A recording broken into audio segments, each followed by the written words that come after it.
Pernah nggak sih kalian membayangkan seorang menteri yang dulu sering jadi sasaran kritik netizen, sekarang justru punya lagu viral yang dinyanyikan anak-anak sampai emak-emak? Yang lebih mengejutkan lagi, lagu itu bukan dibuat oleh tim kampanye, bukan pula iklan mahal bernilai miliaran rupiah. Lagu ini lahir dari kolom komentar internet, lalu menjelma menjadi fenomena yang sulit dihindari di media sosial. Namanya sederhana, Mas Bahlil Ganteng. Dan entah bagaimana, liriknya kini terngiang-ngiang di kepala banyak orang. Kalau kita mundur beberapa waktu ke belakang, situasinya sangat berbeda. Nama Bahlil Lahadalia pernah berada di tengah pusaran kritik yang cukup besar.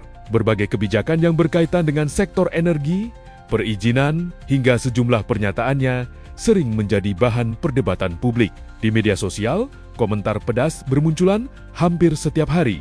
Tidak sedikit netizen yang menjadikan Bahlil sebagai bahan sindiran. Bahkan, pada beberapa momentum, dinamika yang muncul sampai memicu reaksi dari internal Partai Golkar sendiri. Singkatnya, Bahlil bukanlah sosok yang selalu mendapat sambutan hangat dari publik. Saya terima kasih pertanyaan ini. Pertanyaan ini sebenarnya agak juga menyasar kepada suasana kebatinan gitu. Pertanyaannya adalah bagaimana menurut pendapat saya terkait dengan meme-meme ataupun pemberitaan yang sudah mengarah ke pribadi. Saya itu memang sudah biasa dihina sejak masih kecil. Karena saya kan bukan anak pejabat kan. Saya kan anak orang dari kampung. Ibu memang hanya buruh cuci di rumah orang.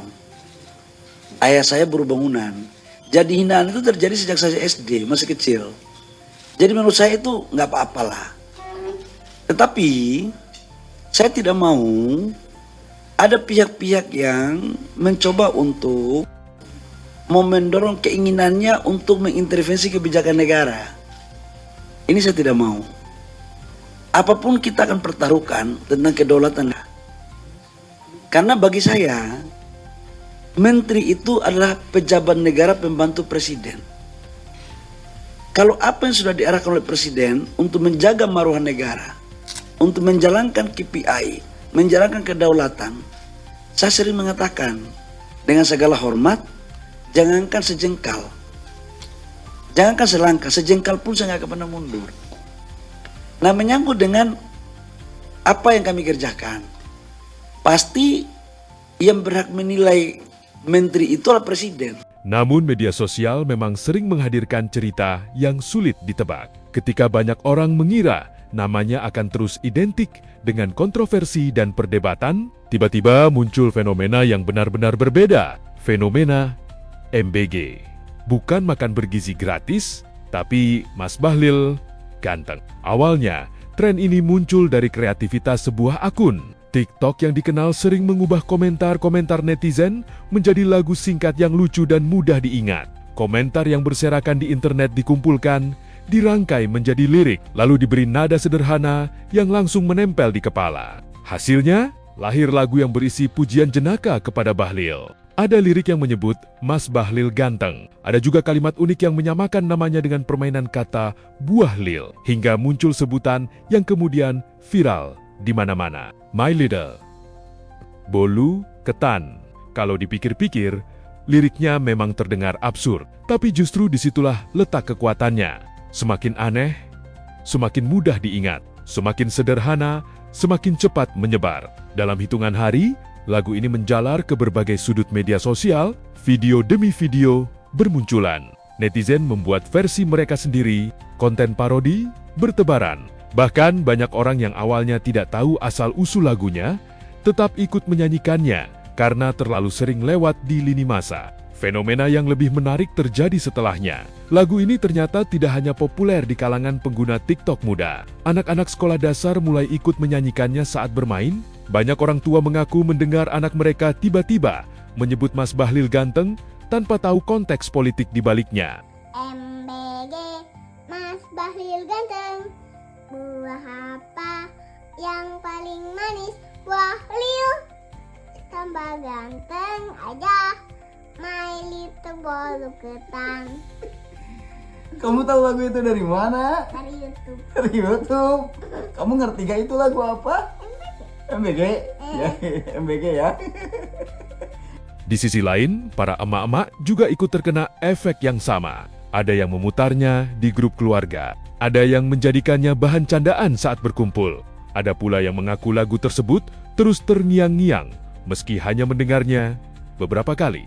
Fenomena inilah yang membuat banyak netizen menyebut lagu tersebut seperti virus digital. Bukan karena berbahaya, tapi karena sulit hilang dari kepala. Yang membuat cerita ini semakin menarik adalah respons dari Bahlil sendiri. Biasanya, tokoh publik yang menjadi objek lagu atau parodi internet akan bersikap hati-hati. Sebagian memilih diam. Sebagian lain bahkan merasa terganggu.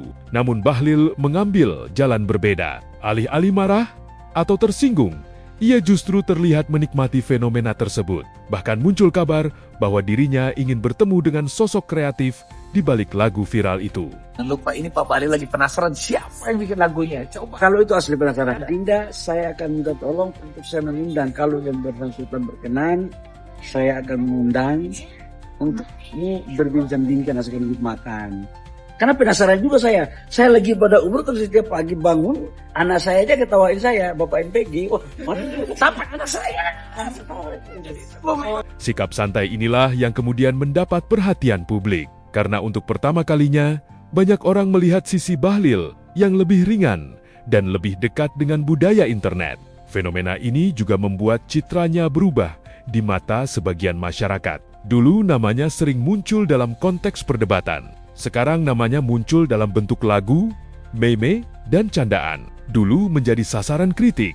Sekarang menjadi tokoh utama dalam salah satu tren internet paling viral saat ini.